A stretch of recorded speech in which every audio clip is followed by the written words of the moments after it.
প্রধান উপদেষ্টার ভাষণের পর জাতি স্বস্তি পাবে আশা ছিল, কিন্তু ভাষণ বিশ্লেষণ করলে দেখা যায় জন আকাঙ্ক্ষা পূরণ হয়নি।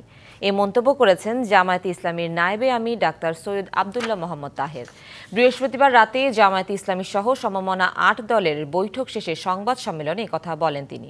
অন্যদিকে বিএনপির স্থায়ী কমিটির জরুরি বৈঠক শেষে দলের মহাসচিব মির্জা ফখরুল ইসলাম আলমগীর ঐক্যমত্যের ভিত্তিতে স্বাক্ষরিত জুলাই সনদের উপর গণভোট ও সংসদ নির্বাচন আয়োজনে সরকার এবং ইসির প্রতি আহ্বান জানান।